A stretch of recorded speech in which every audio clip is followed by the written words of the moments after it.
Parang si Odi, no? Hello po! Merry Christmas po! Meron po kaming pagsasadula ng unang Pasko.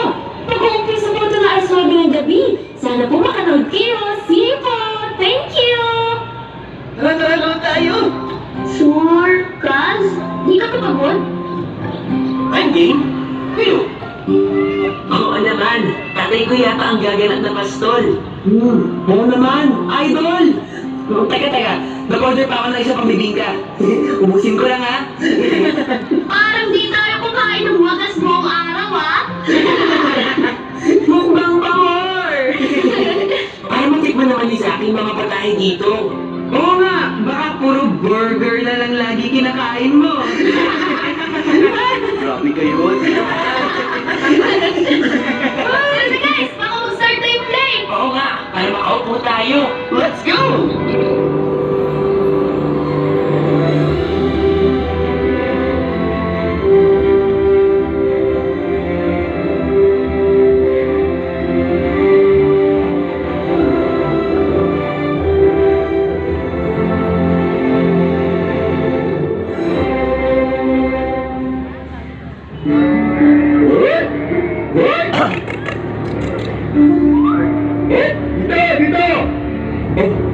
Magandang gabi po.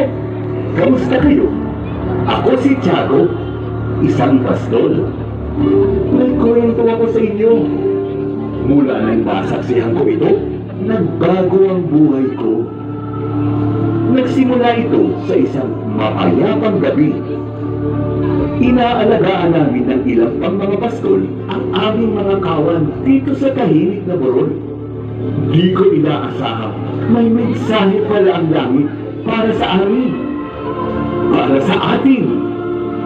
Nagpakita ang isang anghel ng Panginoon at nagliwanag sa kapaligiran namin ang kaluwalhatian ng Diyos. Ganoon na lamang ang aming pagkatakot. Ngunit sabi sa amin ng anghel, Huwag matakot, sapagkat ang tagapagligtas ay ipinanganak sa Bethlehem. Bababae angel doon to. Matatagpuan ninyo ang isang sanggol na nababalot ng lampin at nakahiga Parang yung sa dati sa Cubao. sabsaban. biglang lumitaw ang isang malaking hukbo ng mga anghel sa kalangitan. Sila'y nagpupuri sa Diyos at umaawit.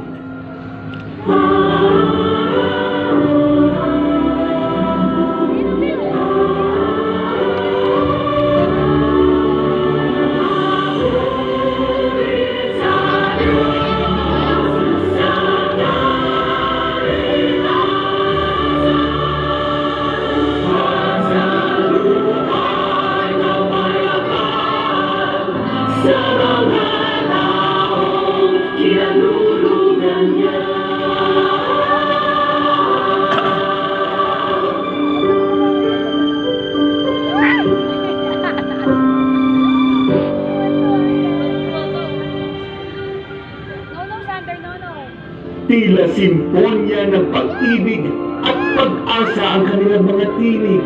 Kay sarap pakinggan. Kasama ng aking anak, sinimulan namin ang paglalakbay. Isang bituin na napakaliwanag at mas maningning kaysa alinmang bituin nasa kalangitan ang naging gabay namin. Umabot kami sa isang hamak na kwadra sa gitna ng dayami at iba't ibang mga hayop. Doon, natagpuan namin sina Maria, Jose, at ang bagong panganak na Haring Sanggol. Hindi namin maipaliwanag ang aming kaligayahan ng mga saksihan ito. At sa sagradong sandaling yun, napaisip ako, Hari? Ngunit sa ganitong sabsapan lamang ipinanganak? Walang garbo, walang salo-salo, napakapayak.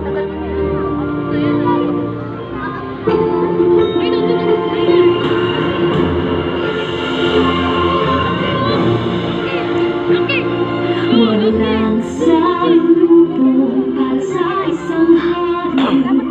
Mga abang pastor sa iyo'y bumati. Walang kalayaan o anumang yaman.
Nabangha ako sa kahalagahan ng gabing iyon.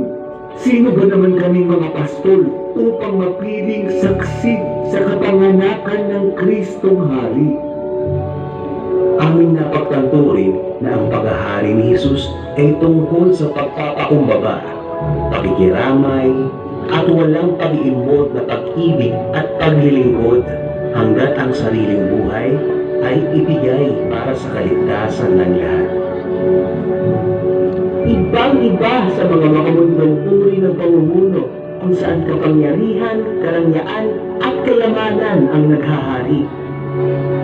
Noong gabi yun, bumalik kami ritong niluluwalhati at pinupuri ang Diyos dahil sa lahat ng mga bagay na aming narinig at nasaksihan. Kaya tayo'y magdiwang at magalak dahil ipinanganak si Jesus, Emmanuel, ang ating tagapagligtas. Wala man ang liwanag ng mga nagniningning na ilaw at mga bituing ito dahil sana nating pasikatin ang tunay na diwa ng Pasko sa ating mga puso, ang paghahatid ng pag-ibig, pag-asa at kapayapaan sa kapwa.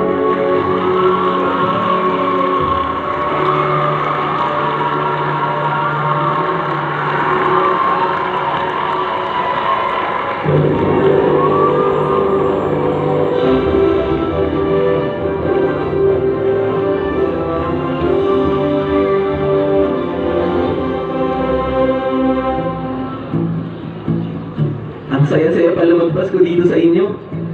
The spirit of Christmas, Christmas! the spirit of Christmas is very much alive. Nakakabaon maging taga-provincialidad. I will tell all my friends to come see this side of Taguig too. Makalipas ang 9 na araw, napakarami ng napuntahan ni Zaki. Marami rin siyang natutunan tungkol sa kultura at kasaysayan ng Taguig. Naranasan din niya ang mga larong lahi at tradisyon nating mga Pilipino. At natupad din ang kahilingan ni Zaki ngayong Pasko.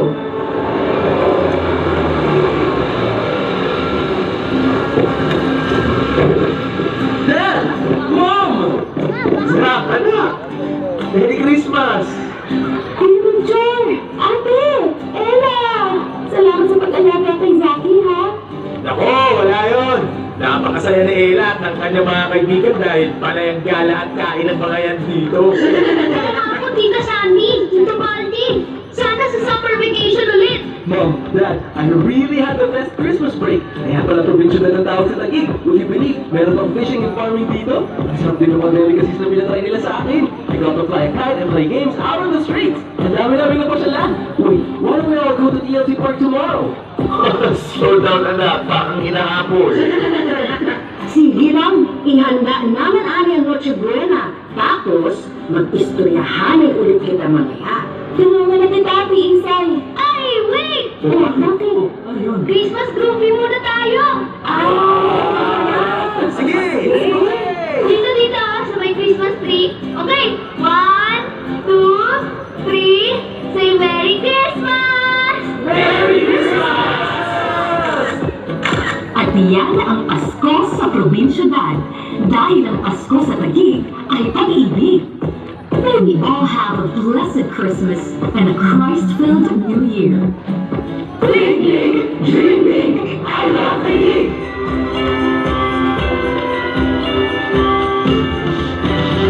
Pasko sa Taguig, ligaya ay walang patig. Pasko sa Taguig, puno-puno ng pag-ibig. Sama-sama kita ang kagulan. Magkailaw siya, Pasko sa probinsya ka.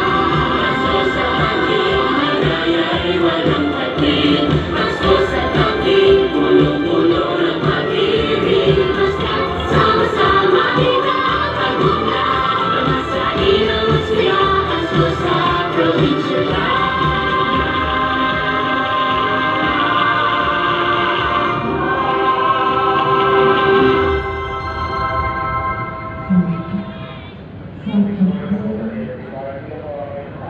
Maraming salamat sa mga nanood ng Pasko sa Probinsya.